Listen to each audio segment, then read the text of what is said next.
नमस्कार, मैं आर.के. जायसवाल और आप देख रहे हैं जनमत की पुकार। मौजूद हूं कांग्रेस नेता कमलकांत शर्मा जी के निवास पर। कमलकांत शर्मा जी को दिल्ली प्रदेश कांग्रेस कमेटी में वाइस प्रेसिडेंट मनोनीत किया गया है। कितने खुश हैं? ये संगठन की जिम्मेदारी है और हमने तो जब से होश संभाला है कांग्रेस की विचारधारा को आगे बढ़ाने के लिए काम करते रहे। कॉलेज के अंदर पहुँचे तो एनएसवाई में और युवा अवस्था में पहुँचे तो युवा कांग्रेस के अध्यक्ष के तौर पे, वहीं दिल्ली से छात्र संघ में भी, और पिछले कई कमेटियों के प्रदेशाध्यक्षों के साथ मौका मिला काम करने का। शीला दीक्षित जी बनी प्रदेश के अध्यक्ष, उन्होंने भी महामंत्री लिया, सुभाष चोपड़ा जी ने भी लिया और फिर सरकार बनी तो उसमें चेयरमैन के तौर पे रहे और विभिन्न पदों के ऊपर जिम्मेदारी मिलती रही है। अब देवेंद्र यादव जी हैं, देवेंद्र यादव जी ने कमेटी बनाई है पिछले कई वर्षों के बाद। सन 2012 के बाद ये कमेटी 2026 के अंदर बनी है। संगठन के तौर पर हम बिना पद के भी काम करते रहे, लोकसभा ऑब्जर्वर के तौर पर, डिस्ट्रिक्ट ऑब्जर्वर के तौर पर, एआईसीसी की तरफ से विभिन्न राज्यों के अंदर विधानसभा चुनाव, लोकसभा चुनाव के अंदर भी हम अपने पार्टी को बढ़ाने के लिए काम करते रहे। आज प्रदेश में देवेंद्र यादव जी का उपाध्यक्ष के तौर पे साथ में लिया है, तो जो पार्टी संगठन को मजबूत करने के लिए प्रदेश स्तर पर जो जिम्मेदारी मिलेगी उसको करेंगे।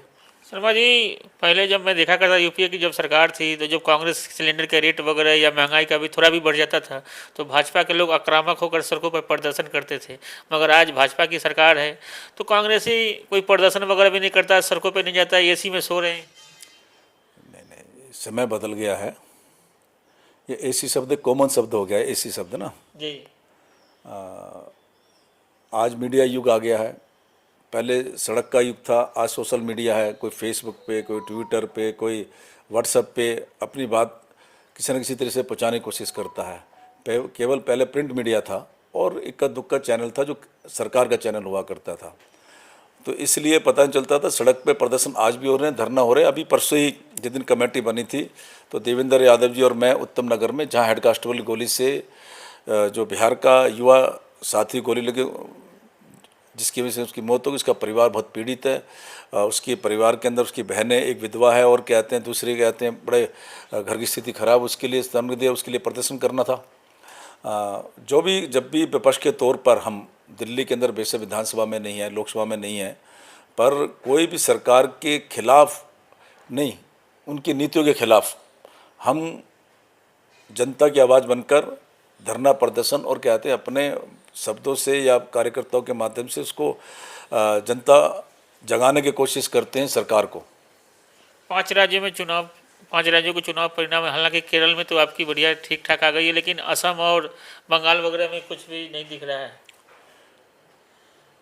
क्योंकि जो जिस तरीके से असम में और बंगाल के अंदर प्रचार तंत्र के माध्यम से और जो चुनाव आयोग का जो रोल रहा, ये किसी छुपाने मीडिया बेशक ढंग से उसको ना दिखा पाए किसी भी कारण के साथ, पर पहले से जिस तरीके से चुनाव के रिजल्ट आने से पहले भाजपा के नेताओं ने, यहाँ तक कि जो सरकारी पदों बैठे प्रधानमंत्री और गृह मंत्रियों ने जिस तरीके से घोषणा करती हम शपथ लेने के लिए उस तारीख को आएंगे, इतनी सीटें जीतेंगे, तो ये पहले से ही फिक्सिंग वाला सा कहते चुनाव हो गया और कहते सरकारी तंत्र के माध्यम से उन्होंने सरकार को बनाया है।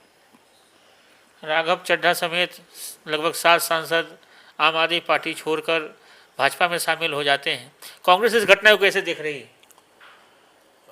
ये पहले भी जो लोग सांसद आम पार्टी से बने, और हम पहले से ही कह रहे हैं 2011-12 में जब इन्होंने आंदोलन चालू करा, ये बीजेपी के द्वारा बी टीम थी और एक बार बीजेपी ने इसलिए उसको उठाया कि कांग्रेस को नुकसान पहुंचाएगी और कांग्रेस को नुकसान पहुंचा के हमारी दिल्ली में सरकार बन जाएगी।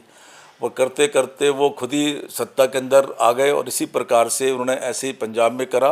और ये आज जिस तरीके से वो वापस अपने घर गए हैं, भाजपा अपने घर गए हैं, ये साबित हो गया ये भाजपा की बी टीम थी और वो सारे के सांसद जो राज्यसभा के ना कि लोकसभा के हैं उसमें वो गए, तो ये भाजपा के ही लोग थे। तो हमारे साथ बात कर रहे थे कांग्रेस के नेता कमलकांत शर्मा जी। मिलते हैं किसी और नई खबरों के साथ। नमस्कार। अगर आपने हमारा अभी तक चैनल सब्सक्राइब नहीं किया है तो कृपया चैनल सब्सक्राइब कर लें, लाइक करें, शेयर करें, कमेंट करें। तो मिलते हैं फिर किसी और खबरों के साथ।